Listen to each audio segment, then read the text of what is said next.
This is the fourth part of our talk, where I shall address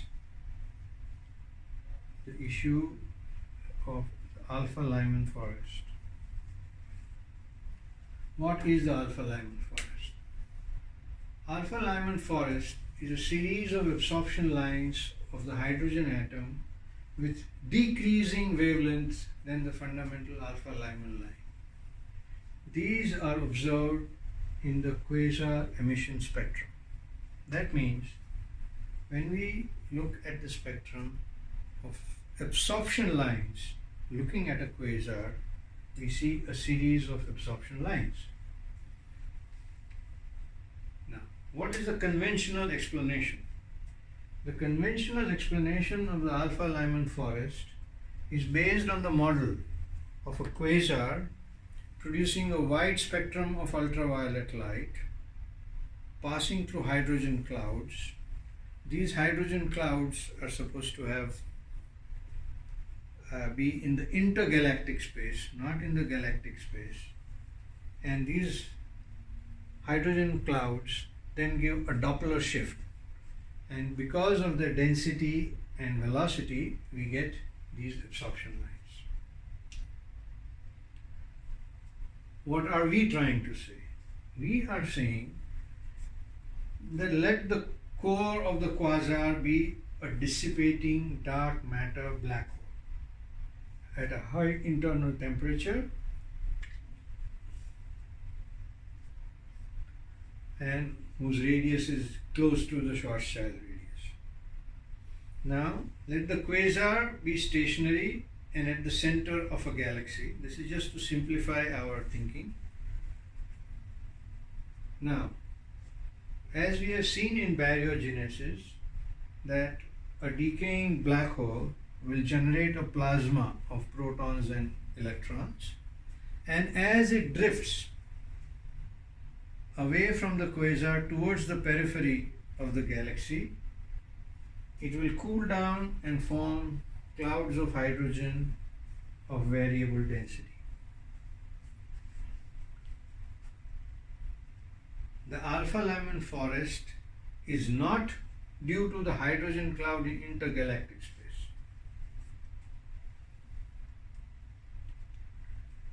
So what is it all about? So to answer this question, let us find out the energy levels of an hydrogen atom in the Schwarzschild metric, because these hydrogen atoms are getting formed somewhere nearby a black hole. How nearby? We will figure that one out. Now, the space outside a massive quasar is described by a Schwarzschild solution where the metric is given in this fashion. Now, it's not the Robertson metric, it is the Schwarzschild metric. And this is the metric outside the black hole. The same Schwarzschild metric, instead of writing in terms of radial coordinates, you can write it in terms of Cartesian coordinates. Now, what is this R and RS? This R essentially is, if this is the so-called black hole, R is this distance. Okay? So, and RS is the Schwarzschild.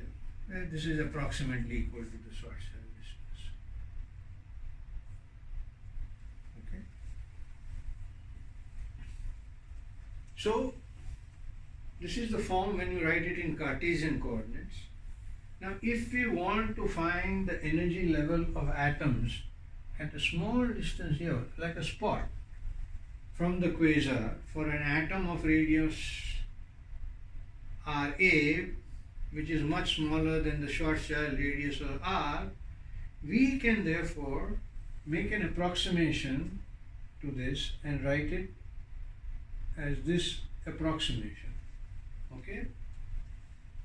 Now, we introduce another set of Cartesian coordinates, because as far as this atom is concerned, Rs over R is almost a constant. So then we can write the metric as a pseudo Minkowski metric. Now we get a C0 over here instead of C squared. Okay, there is a mistake here. It should have been C squared here. Okay. Now, and what is this C0? It is related to the absolute distance away from the black hole. Well, since C0 is a constant, we again get the energy levels of the Bohr atom, and therefore the energy levels of the Bohr atom are given approximately by this. Now, the important thing is, since C0 is not C, even the Maxwell's equations must carry a C0. Okay. If that is the case, then we are then able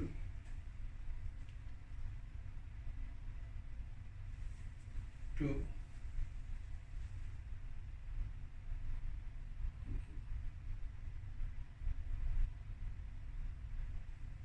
find out what the alpha Lyman absorption line is. It is nothing but the absorption of a photon going from the ground state n equal to 1 to n equal to 2.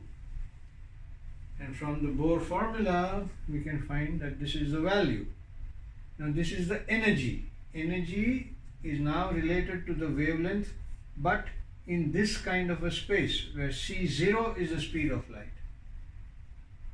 And therefore, we get a relationship between the energy and the wavelength. So now we can see that the absorption wavelength, this is an absorption phenomenon, it depends on Rs over R.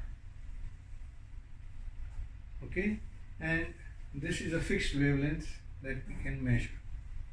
So for example, on Earth, it would be this number that we would measure.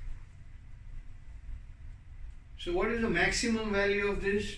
Well, as R tends to infinity. Okay. So what happens is that the absorption line with the largest value, where is it the value largest? Very far away from the black hole, near the galaxy. Okay, that absorption line will tell you what Z for the whole galaxy is. That means it will tell you how fast the whole galaxy is moving, because very far away it matches with the Bohr energy level. Okay. So for example, we can say consider a galaxy Q1422 which has a Z of 3.16, and the absorption line starts at this wavelength. So then plugging into this equation, you get Z as 3.6, which is close to the observed value. Similarly, for another galaxy, we get this particular value. So now, let us assume that all this plasma, as it was moving away from the quasar, that this plasma had to cool down and form hydrogen clouds. It could not form hydrogen clouds because if there was massive radiation coming in, it would keep ionizing the hydrogen. Okay. So that is why then from this formula we get a ratio of lambda max as R tends to infinity divided, this is the minimum radius. This is the radius at which, and much greater than the Schwarzschild radius, at which neutral hydrogen atoms were first formed. Okay, when we say neutral hydrogen atoms were first formed, already it means that the temperatures had become quite low because they were moving away from the black hole. So Therefore, this approximates. So what is this wavelength? What is this minimum wavelength?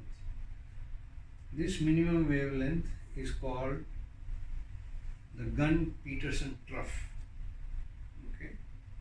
So it is after this wavelength, it cannot get any shorter because there is no hydrogen there. Okay. It's all in the form of a plasma. So the source of an alpha Lyman absorption spectrum comes from the quasar within the galaxy and not from the intergalactic hydrogen clouds.